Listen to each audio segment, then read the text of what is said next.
This is Dr. Paul, author of Boomer Girls, a Boomer Woman's Guide to Men and Dating, and host of Ask Dr. Paul. Okay, you got a first date. What are we going to talk about? Well, the way in which to keep a conversation going is a lot like playing tennis. You throw the ball to them, you bat the ball back to you. You know, use that racket, it goes back to them, it goes back to you. So it's a back and forth thing. If you try to take over the conversation, you're going to become boring for whatever reason. Maybe it's not a topic this person's interested in. Ask the internal question. Watch the smiles, the nods. That's how you keep the conversation going. How do you feel about that?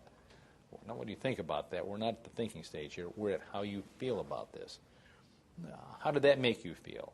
I know you've heard these things before. Use them. It's important because that's how the conversation ebbs and flows, just like the tide.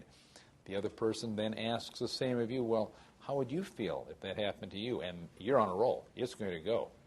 You may have a specialty that you have, and maybe you're an attorney, maybe you're a dentist, maybe you're some, whatever. And you have computers, whatever it may be, he or she.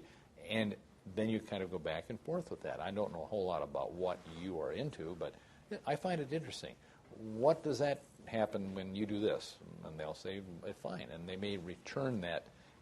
The important thing, it's a back and forth. It's a flow, an ebb and flow, just like the tide. Like I said before, and keep that conversation going. And by doing that, you'll keep that relationship going. This is Dr. Paul. May your fantasies of today be your realities of tomorrow.